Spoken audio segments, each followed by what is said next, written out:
দেবো নয়। ওরে পোষা বাহ, একেবারে বয়মের ভিতর পড়ছে না।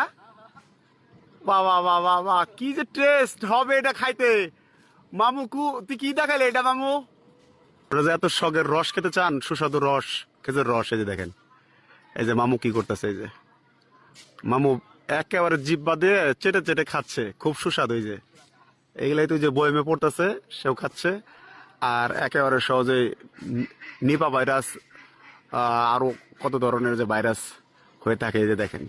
এই মামু কিন্তু দিনে দুপুরে আরম্ভ করে দিছে মামু, যে এই যে ওরে, এই যে মামুর খাওয়া শেষ, মনে হয় চলে যাবো নয়। ওরে পোষা বাহ, একেবারে বয়মের ভিতর পড়ছে না। বাবা বাবা বাহ, কি যে টেস্ট হবে এটা খাইতে। তুই কি দেখাইলে এটা মামু? খেজুরের গুড়ের মিষ্টি খেলে বা পিঠে খেলে নিপা ভাইরাস ছড়াবে না।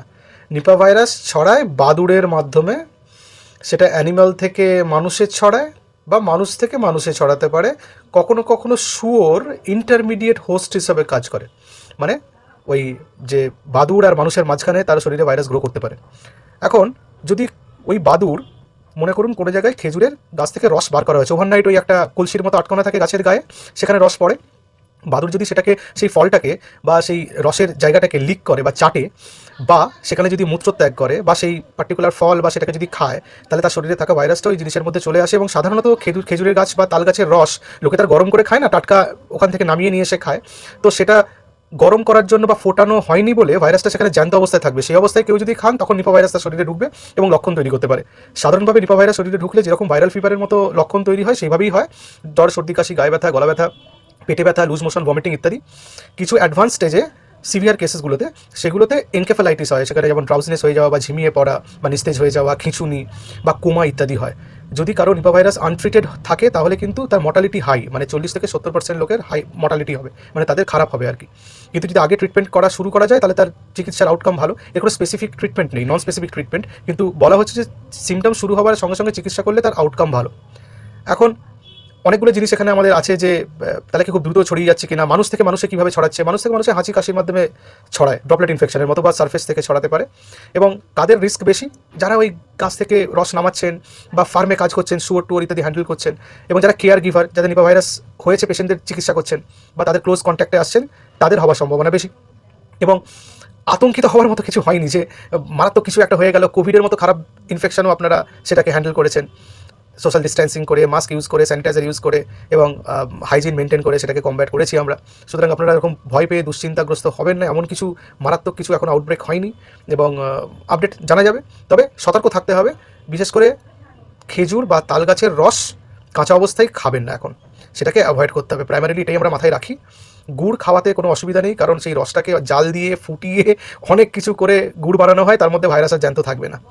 সুতরাং যদি কেউ কনফিউজড থাকেন জ্বরের পরে, মানে কনফিউশন হচ্ছে, তাকাতে অসুবিধা হচ্ছে, নিস্তেজ হয়ে পড়ছেন, তাহলে সে যে কোনো জ্বরের ক্ষেত্রে একই, যে চিকিৎসকের কাছে যেতে হবে। ভালো। এবার বাদুড় বলতে সব বাদুড় নয় কিন্তু, বা চামচিকে নয়। ফ্রুট ব্যাট বলতে যে সমস্ত বাদুড়গুলো রাতে বেরিয়ে ফল খায়, সেই সমস্ত বাদুড়ের মারফতে কিন্তু এই রোগটা বেশি ছড়াতে পারে। এবার এই ভাইরাস ইন্টারমিডিয়েট হিসেবে কিন্তু শুয়োরকেও ইউজ করে থাকে, অর্থাৎ শুয়োরের মাধ্যমে মানুষের শরীরে আসতে পারে।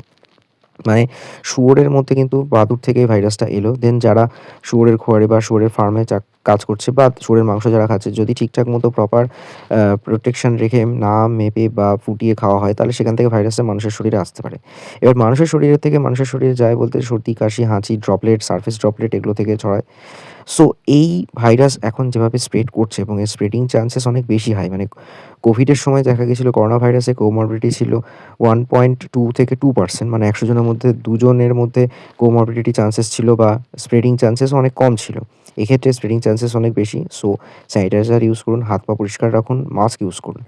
আর যারা এই ধরনের রোগের সংস্পর্শে থেকে কাজ করছেন বা এই ধরনের রোগ ছড়ানোর সম্ভাবনা রয়েছে, লাইক যারা শিউলি অর্থাৎ খেজুরের রস যারা পাড়ছেন, বা যারা খেজুরের গুড় তৈরি করছেন, অথবা যারা কেয়ার গিভার হিসেবে কাজ করছেন, মেডিকেল সেক্টরে যারা কাজ করছেন, তাদেরকে একটু স্পেশাল কেয়ার নিয়ে কাজ করাই ভালো। স্পেশালি যারা শিউলি মানে খেজুরের রস পাড়ার কাজ করে থাকছেন, বা খেজুরের রসে বাঁধতে যাচ্ছেন, অথবা খেজুরের রস থেকে ফুটিয়ে গুড় তৈরি করছেন, তারা যদি মাস্ক ইউজ করেন, স্যানিটাইজার ইউজ করেন, ঘন ঘন হাত পা পরিষ্কার রাখেন, সেক্ষেত্রে ভালো। অবশ্যই যারা ফল বা ফলপট্টি বা ফলের ব্যবসা করছেন, তাদের ক্ষেত্রেও এটা ইম্পর্টেন্ট, বিকজ তারা তো ফলটা আনছে না, বিক্রি করছে। তো তাদের ক্ষেত্রে বলবো যে তারাও একটু সচেতনভাবে ফলটা বিক্রি করুন। কোনো খাওয়া বা ফাটা ফল এগুলো বিক্রি করবেন না, বা যারা কিনছেন তারাও একটু দেখে শুনে ফ্রেশ ফল কিনুন। অবশ্যই বলব যে এখন এই মুহূর্তে ফল অ্যাভয়েড করাই ভালো। হ্যাঁ, বাইরের কোনো ফল লাইক আপেল, বেদানা এগুলো খেতে পারেন। তবে বাংলার ফল বলতে যেগুলো বোঝায় পেঁপে, পেয়ারা বা ধরুন জামরুল, এগুলো সবই বাংলার ফল। এখন প্রচুর এগুলো বিক্রি হয়ে থাকে। পেঁপে তো সারা বছর বিক্রি হয়ে থাকে। যেহেতু আমার নিজের বাড়িতেও পেঁপে আছে, আমি জানি পাকা পেঁপে অনেক সময় পাখিরা মুখ দিয়ে খেয়ে ফেলে।